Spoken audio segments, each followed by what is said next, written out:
Identifying a hole in a geometric surface requires a mathematical method that does not rely on distance, angles, or rigid measurements. This animation shows a solid 2D disk on the left and an annulus on the right. We test their structures by drawing a continuous, closed loop. On the solid disk, this loop moves freely across the surface. We apply the same test to the annulus. Algebraic topology addresses this classification problem by assigning algebraic objects, like groups, to topological spaces.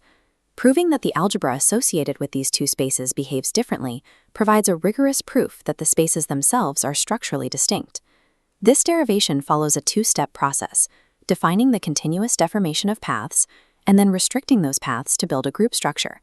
We are using the rigorous framework found in sections 51 and 52 of James Munkres Topology. This construction relies on the fact that homeomorphic spaces will share isomorphic fundamental groups. Our objective is to build an algebraic tool that captures the geometric properties of continuous shapes through the definitions of mapping and functions. We begin with a topological space X and select 2 points within it, x0 and x1. Formally, a path is a continuous map F from the unit interval 0, 1 into the space X. This splitboard shows the functional mapping.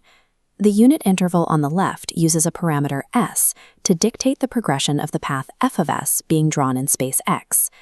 The boundary conditions require that at s equals 0, the function equals x0, and at s equals 1, it equals x1. Mathematically, a path is a continuously parameterized mapping that connects an abstract interval to specific coordinates in space. Now, consider an alternative path G that also connects x0 and x1. We must formalize how path F can be deformed into path G without breaking the continuity of the map. This is homotopy. We define it through a continuous map F of ST using a square domain. Parameter S is the progression along the path, T is the deformation time. At the bottom edge, where t is 0, we have original path f. At the top edge, where t is 1, we have path g. As t increases, the function interpolates between paths, while the endpoints f of 0t and f of 1t remain fixed at x0 and x1. Homotopy provides the functional requirements to verify that one path can be stretched into another. Because f of st allows for a smooth transition, all paths that can be deformed into one another are grouped into the same family. In mathematical terms, path homotopy satisfies the requirements of an equivalence relation. This relation is reflexive, symmetric, and transitive, relying on the pasting lemma to ensure that multiple homotopies can be joined together.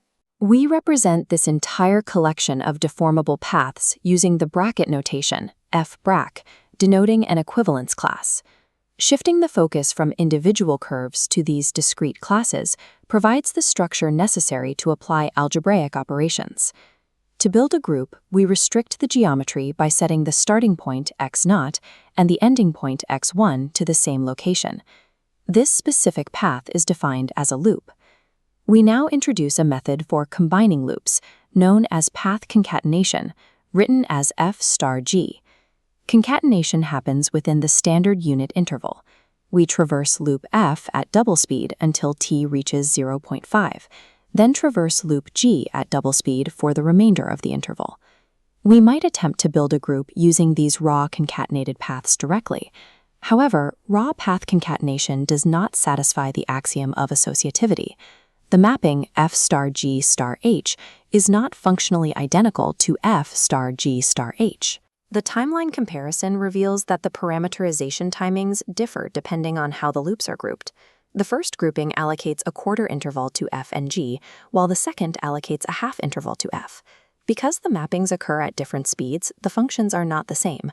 Munkres section 52 resolves this by applying concatenation to the homotopy classes rather than the paths themselves. Because the differently timed paths are homotopic, they belong to the same equivalence class. This abstraction ensures that the associativity axiom is satisfied.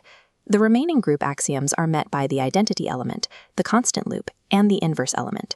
An inverse path follows the loop's route in reverse. This combined path can be continuously shrunk back to the base point, making it homotopic to the identity. Utilizing equivalence classes allows us to move past strict parameterization to achieve a consistent algebraic structure. This object is pi1 of x, x naught, the fundamental group of a topological space X at base point x naught.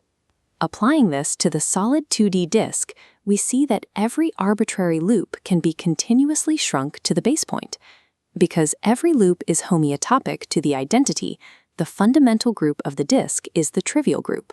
In the annulus, a loop wrapping around the center cannot be deformed to the base point because of the central hole.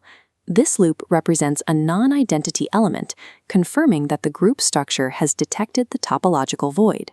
We have categorized geometric paths through continuous deformation and established their underlying group structure. The transition to equivalence classes is the step that allows these shapes to satisfy the formal axioms of group theory. These three key takeaways summarize the relationship between homotopy and the fundamental group. Subscribe for more derivations based on standard mathematical texts.